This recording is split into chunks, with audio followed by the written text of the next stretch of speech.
I think it's just given the path dependency, the historical development, uh, mostly, of course, coming out of the Soviet hegemony. We've been always, so to say, at the end of the pipelines.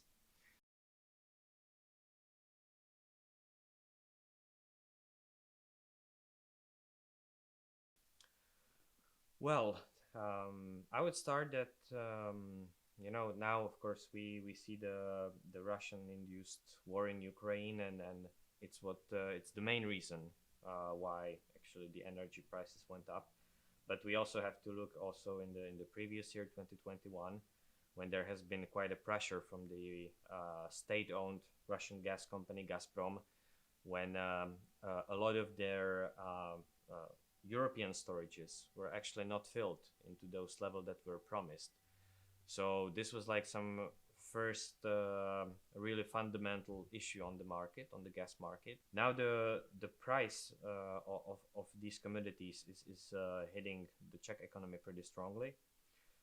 If I first look at consumers, definitely we see that compared to some European levels, the prices of energy here are rising slightly faster compared to the European average.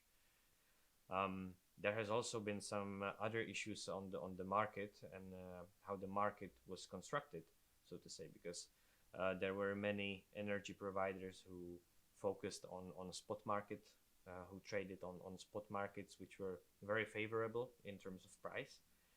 So there has been an issue with the one energy provider last year who got into troubles, and there was like almost 1 million of households under this energy provider who had to then search very quickly for some new energy provider, new energy utility to help them and get these energies. But the prices will maybe not be so stable in this winter. Maybe it will get even worse the next one.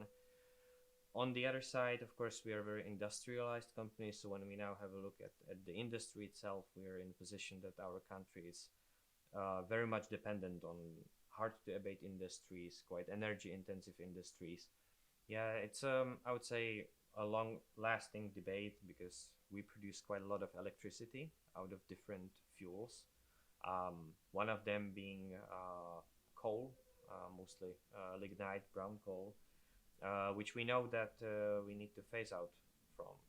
So, in some longer term perspective, we know that there will be the possibility that we will not be a net exporting country of energies, but rather net importing country with this coal phase out.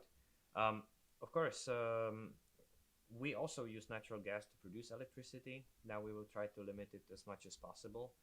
And talking about the way how public perceives this topic and this issue is that we are pretty much self-sufficient in electricity production, but that's also given the fact that we import a lot of gas, a lot of oil.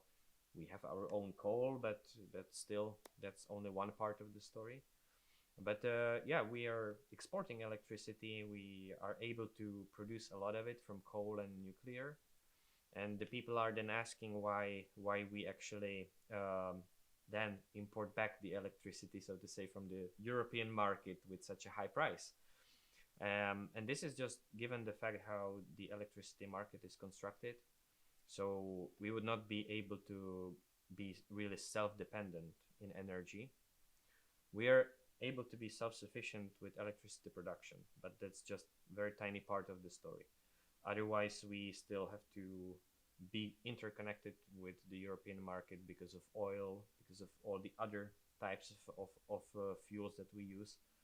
And therefore, it creates this very, I would say, bad narrative in the public that a lot of people would, of course, vote to become, self-dependent. Unfortunately, that's not possible. First is saying that, yeah, in the past it's been 100% of natural gas coming from Russia. We're a country which, in let's say the European perspective, does not consume that much in total. Still, we're a very small country. However, we are pretty much industrialized. We are dependent on natural gas and district heating.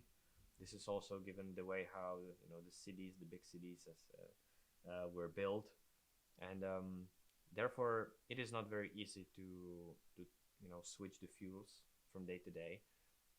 This transition will take quite a lot of time. So now from all this gas that we were getting from Russia, physically all the gas was flowing from Germany. So there has not been much gas, coming from, let's say, the Ukraine and Slovakian route. We were pretty much dependent on what flows through Germany.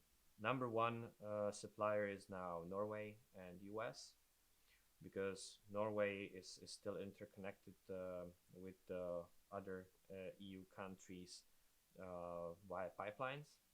So that's where quite stable flows can be redirected based on the needs of EU countries. Then we have also new projects that are connected to LNG, to liquefied natural gas, because this is currently the silver bullet when we talk about how to actually get new gas to Europe. We hope that there will be some new sources, maybe coming from LNG cargoes from Qatar, maybe pipeline gas from Algeria, maybe something from as a piped gas from Kazakhstan and other countries. But there will be now the trade-off to actually who to choose as the new partner. Unfortunately, not all these countries are politically and democratically stable, but we have to stay very pragmatic that now we don't have any other option than depending mostly on countries as Austria, Italy, who can actually maybe speed up the infrastructure upgrade, maybe get there just in, I would say, very comfort way, oil via pipelines which are already existing. So then it would be about negotiations with the governments, as in Croatia and others, just where to get the new oil, where to buy it. But again, it would be mostly in the hands of private companies or some energy providers who are under some, let's say, partial control of the government. And in this way, the diversification probably will not be that fast. The thing is that then we are, so to say, turning to China, to their supplies of these low carbon technologies. And then we talk about quite stable baseload of electricity production from nuclear power plants. We're back in Russia with the nuclear fuel. Yeah, I have to say that this is now, of course, the situation is already pretty bad. Even worse is that the outlook is not very promising. When we look into 2023, that year could be even worse than what we've seen this year. The prices went up pretty dramatically. We see it already on the daily bills, because the deposits made for utilities are, let's say, 2, maybe 3 times higher than it used to be. The government, and of course, based on EU legislative, the government reacted with a price cap for end consumers, and we are also in much worse situation when we talk about low-income households, because usually low-income households also are in a position that they cannot afford to renovate their houses. They're mostly living in houses where it would need very basic steps, as buy new types of windows, have a new roof to actually prevent from the heat leakage, and there's just many other ways in which renovations will play a crucial role and a key role for these low-income households. So energy poverty definitely rose. Now I don't have the exact numbers or the exact estimates, but I would say that I would not be surprised if the threat of energy poverty was maybe 2 times the higher than it was before the war. And yes, the government is doing a very good job in addressing these low-income households to help them. Especially now there has been a new national program opened to actually help low-income households with the first upfront costs of these renovations of different energy efficiency solutions. So actually the families and the households can really get like 90% of all these costs covered from European grants. And actually the government is very open to give them the money, so to say, in advance, to actually really be able to pay for these renovations and pay for these different solutions to their houses. So hopefully with all these steps being taken, the price cap playing some role, and maybe the market stabilizing throughout next year, it could get back to direction of maybe very slowly getting the prices down.